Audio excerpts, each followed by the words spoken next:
Assalamualaikum warahmatullahi wabarakatuh.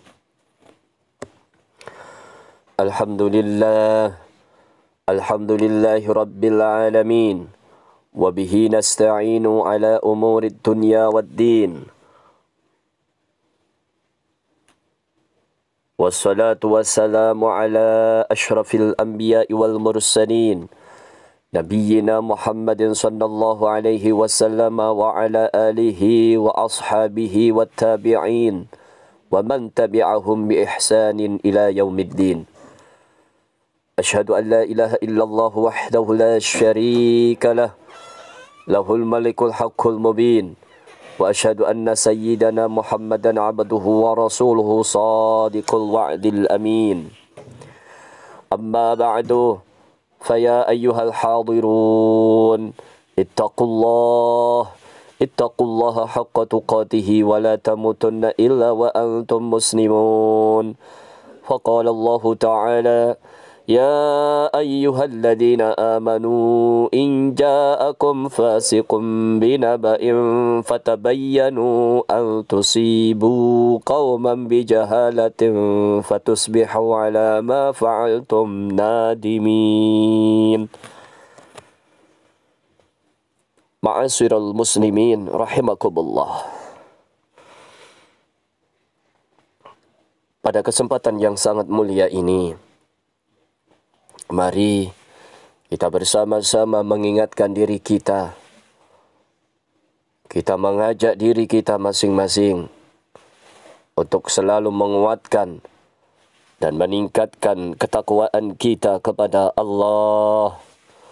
Mari kita bersama-sama berusaha untuk melaksanakan apa yang menjadi perintah Allah, menjauhi segala apa yang sudah dilarang, dan menjalankan apa yang sudah diperintahkan oleh Allah Subhanahu wa Ta'ala lewat Nabi kita tercinta Muhammad sallallahu alaihi wasallam. Banyak hal yang sudah dicontohkan oleh suri tauladan kita, dan semoga kita semuanya selalu diberikan kemampuan dan kemudahan oleh Allah untuk menjalankan sunnah-sunnah Nabi kita Muhammad sallallahu alaihi wasallam, dan diberikan selalu kesempatan dan kemudahan untuk menjalankan semua perintah Allah Subhanahu wa Ta'ala.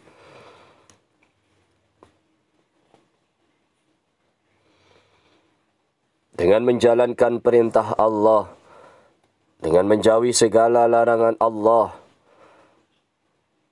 tentunya ini akan menjadikan kehidupan kita menjadi kehidupan yang tentram, kehidupan yang nyaman, kehidupan yang bahagia di dunia maupun di kelak. InsyaAllah inilah yang dijanjikan oleh Allah Subhanahu wa Ta'ala, karena kita termasuk hamba-hamba Allah yang taat kepada Allah Subhanahu wa Ta'ala.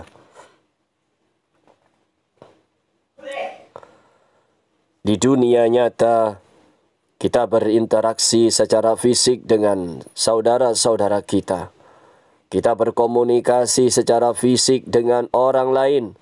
Sementara di dunia maya, kita melakukan muamalah, kita beraktivitas seperti kita berkomunikasi, kita berinteraksi secara virtual melalui penemuan-penemuan teknologi yang canggih, melalui platform digital seperti internet, media-media sosial, dan perlu kita ingat bahwa apa yang kita lakukan tersebut, semua aktivitas di dunia ini harus memiliki aturan-aturan dan etika, harus memiliki norma-norma yang sesuai dengan tuntunan perintah dari Allah, sehingga kita tidak mengendurkan ketakwaan kita.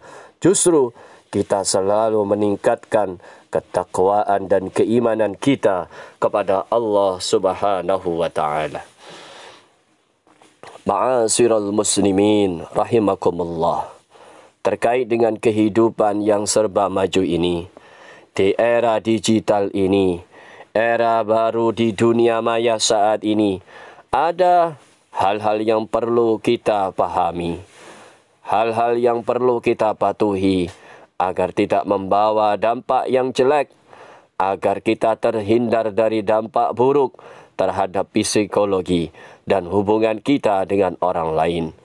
Terkait hal ini, seperti yang pernah dijelaskan oleh MUI, Majelis Ulama Indonesia telah menerbitkan fatwa yang bernomor 24 tahun 2017 tentang hukum dan pedoman bermuamalah melalui media sosial.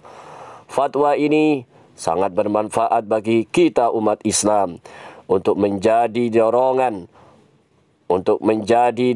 untuk kita agar bermedsos bisa dengan sikap yang baik, menjadi pedoman dan panduan dalam menyikapi derasnya informasi yang sangat begitu cepat tersebar di dunia maya.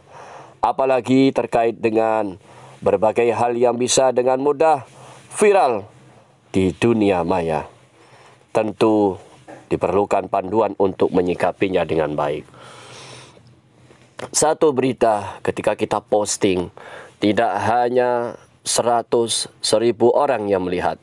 Sekali informasi itu kita luncurkan di media sosial, sekali jari ini mencet dan mengirim ke dunia maya, maka tidak hanya orang Indonesia yang melihat, justru saudara-saudara kita di belahan dunia, semua di penjuru dunia ini mampu melihat, membaca dan mendengar apapun yang kita informasikan. Sangat begitu luas dampaknya, sangat berdampak hebat tentunya. Kalau hal yang positif, alhamdulillah. Kalau hal yang benar kita posting, alhamdulillah. Tetapi jika yang kita posting, yang kita share di media-media sosial, informasi yang kurang valid, justru tidak menghasilkan kebahagiaan, tetapi menghasilkan sebuah malapetaka. Yang pertama yang harus kita lakukan adalah dalam Al-Quran dan Al-Hadis yang menjadi panduan dalam media sosial. Di antaranya firman Allah Subhanahu wa Ta'ala. Kita diperintahkan untuk pentingnya tabayyun atau klarifikasi ketika memperoleh informasi. Hal ini kita ditemukan dalam surat Al-Hujurat ayat ke-6. Ya ayyuhalladzina amanu in ja'akum fasiqun binaba'in fatabayyanu an tusibu qauman bijahalatin fatusbihu ala ma fa'altum nadimin. Hai orang-orang yang beriman, jika datang kepadamu orang fasik membawa suatu berita, maka periksalah dengan teliti, agar kamu tidak menimpakan suatu musibah kepada suatu kaum tanpa mengetahui keadaannya yang menyebabkan kamu menyesal atas perbuatanmu itu. Di sisi lain, Nabi kita Muhammad sallallahu alaihi wasallam juga perlu kita pegang dalam bermedia sosial yang memerintahkan agar kita bertutur kata yang baik. Seperti hadis yang berasal dari Abi Hurairah radhiyallahu an. Wa man kana yu'minu billahi wal yaumil akhir falyaqul khairan aw liyasmut. Barang siapa yang beriman kepada Allah dan hari akhir, maka hendaklah ia berkata yang baik dan diam ketika tidak bisa berkata baik. Yang kedua yang harus kita lakukan adalah memperhatikan hal-hal yang diharamkan dalam beraktivitas, berkomunikasi di media sosial. Setiap kita wajib senantiasa meningkatkan keimanan dan ketakwaan kita, tidak mendorong kekufuran dan kemaksiatan, selalu mempererat ukhuwah kita, memperkokoh kerukunan kita, baik sesama umat beragama, baik antar umat beragama maupun antar umat beragama dan pemerintah. Dan yang ketiga yang harus kita perhatikan adalah kita perlu memahami panduan-panduan dalam bermedia sosial. Kita harus menyadari bahwa informasi yang berasal dari media sosial memiliki dua kemungkinan. Bisa saja benar informasi tersebut dan bisa saja salah informasi yang kita bagikan tersebut.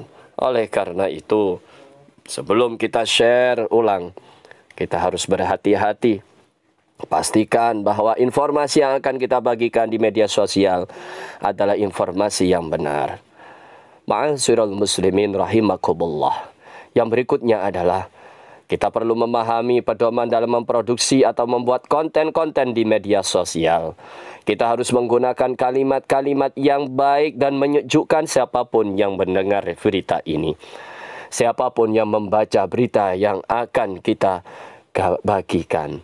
Siapapun yang membaca informasi yang kita tulis, membaca saja mampu menjadikan hatinya sejuk. Tidak malah setelah membaca artikel kita, menjadikan saudara-saudara kita berkecamuk dalam hatinya.